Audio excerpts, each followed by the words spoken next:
Hola, mi nombre es Carlos Palacios y soy el curador invitado del Museo de Arte Moderno a realizar la exposición Osvaldo Vigas, Mirar hacia adentro. Esta exposición reúne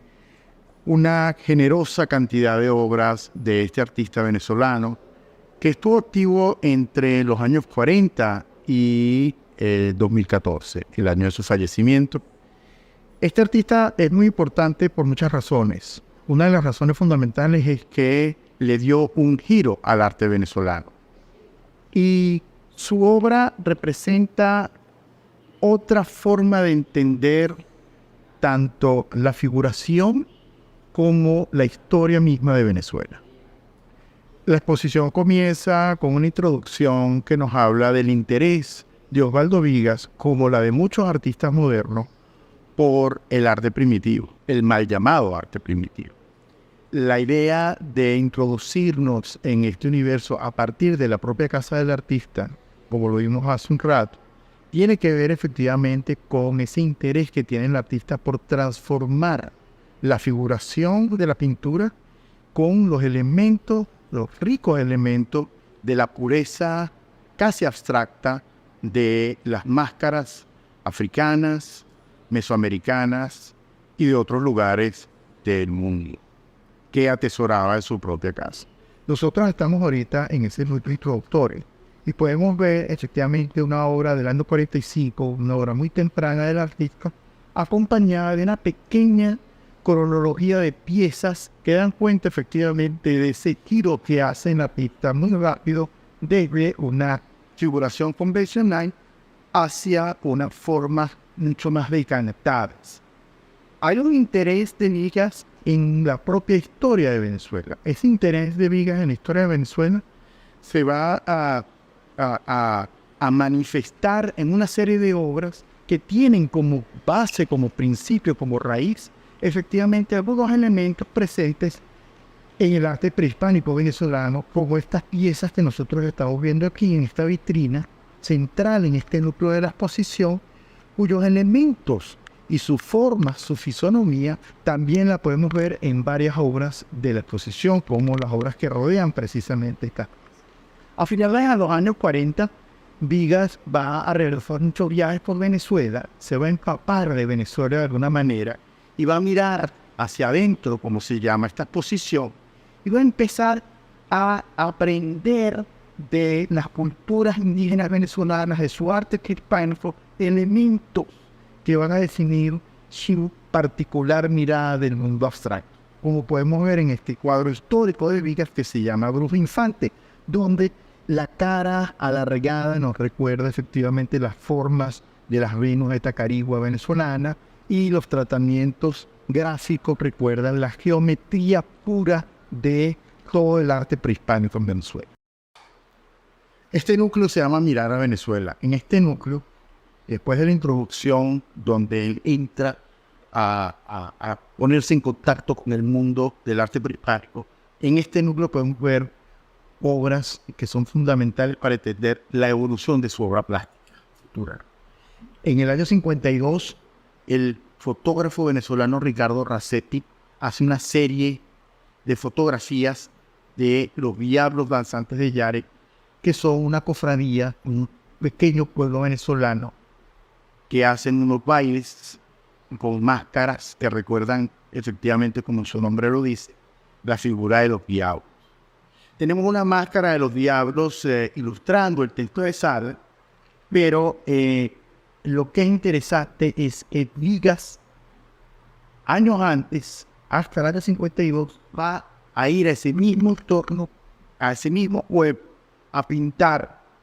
elementos asociados, a recoger elementos asociados a los diablos danzantes de Yare. Este cuadro histórico de Osvaldo Vigas se llama efectivamente así, Yare, y podemos ver efectivamente cómo todos esos elementos muy sintetizados, muy cercanos al lenguaje abstracto de la pintura del momento, van a estar conectados con las formas que se deciden en la cultura popular asociada a los diablos danzantes de Yare. Estamos acompañados de otras muchas obras, no solo del propio Vigas, sino de artistas como Carlos Orozco Romero, Wilfredo Lara y Juan Soriano. Es muy interesante cómo hay una sintonía entre los artistas latinoamericanos en relación a esa presencia de las formas de lo popular, bien sean del pasado prehispánico o de nuestros días. Y es muy interesante ver cómo esas asociaciones permiten entender cómo el arte latinoamericano se va a definir precisamente a partir de estos intereses comunes que tienen los artistas del continente en la cultura popular de sus respectivos países. Nosotros podemos ver, por ejemplo, en este caso, esta obra importantísima de Wilfredo Lara, que también está atravesada por todo este universo, esta imaginería asociada a los ritos afrocubanos, a la naturaleza exótica, de alguna manera, de sus representaciones populares, y lo podemos ver asociado también en relación a la obra de Roberto Vigas del año 99, como vuelve Vigas a pintar todos los elementos diablescos, como dice su título, que podemos haber visto en el año 52.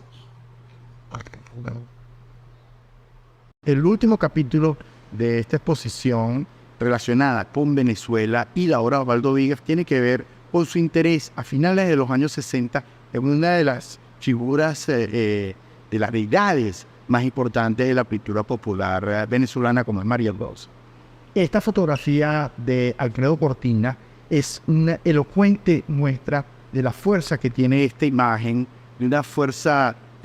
telúrica que tiene esta imagen, que va a ser igualmente atractiva para Vigas. Vigas va a desarrollar unas series asociadas a esta diosa que podemos encontrar alrededor de la imagen, por puesto en el museo, y que efectivamente, si tienes un ojo atento, vas a poder encontrar ciertas similitudes entre las figuras que pinta Vigas y la fisonomía de esta diosa venezolana. Una gran exposición de Osvaldo Vigas fue la que realizó en el Museo de Arte Moderno de la ciudad de Bogotá, en Colombia, en 1973. En esa ocasión, la crítico de arte Marta Traba va a escribir las palabras del tratado. Ella va a introducir a Vigas en un conjunto de artistas a los que llama los quedados,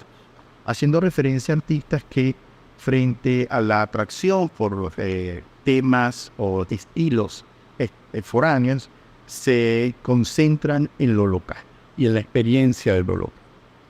Vigas, aunque se va a París en el año 52 y vive en esa ciudad con algunos intervalos hasta el año 63,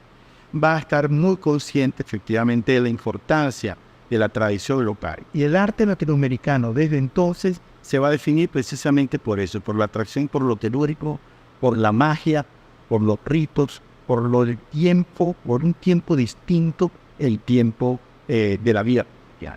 En este nudo podemos ver 3 obras abstractas de Vigas en relación a 2 obras a una obra de Torres García, de una obra de Francisco Marco, del taller de Jesús, y a un Carlos Pérez. Lo interesante de toda esta obra es que efectivamente todas estas obras están asociadas al lenguaje de lo abstracto. Sin embargo, esta abstracción está profundamente enraizada en las tradiciones latinoamericanas. Del mismo modo como la obra abstracta de Vigas de sus primeros años en Francia tiene conexiones con la obra del maestro Torres García uruguayo y con el maestro Francisco Mata del mismo Uruguay, en este conjunto de obras que están a mis espaldas podemos ver una enorme escritura del maestro Vigas al lado de una obra del maestro Tamayo, uno de sus referentes artísticos más importantes. Una de las cosas interesantes de este libro en el que estamos es que todas estas obras sí aluden efectivamente a aquello que Marta Traba cita en su texto, es decir, a los tiempos de lo mítico, a los tiempos del pasado, a la idea de una historia presente, no como relato ni como narrativa, sino como formas. Y lo podemos ver en la obra de Fernando de Signo, que como Vigas también acude al pasado prehispánico, en este caso del Perú, para hacer su obra de naturaleza abstracta. Así va a suceder igualmente con toda la experiencia informalista que tiene en esencia y de manera textural mucha de la obra de estos artistas, como podemos ver en esas obras que están ustedes viendo en este momento, firmadas por José Luis Cuevas, Elsa Grampo, Lilia Carrilla y el mismo Fernando de Silva.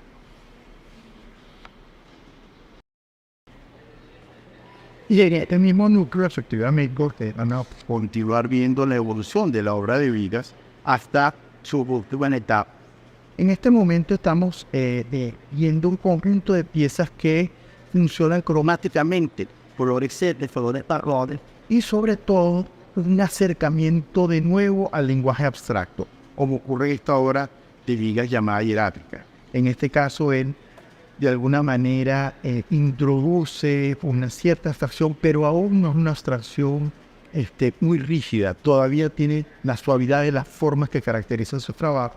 Se lo conectan igualmente a uno de sus maestros, que va a ser Wilfredo Lamb, y a una serie de artistas como el propio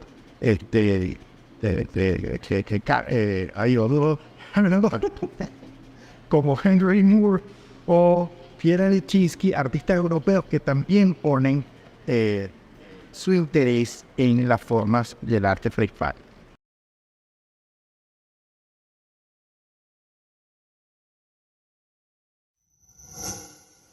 Gobierno de México.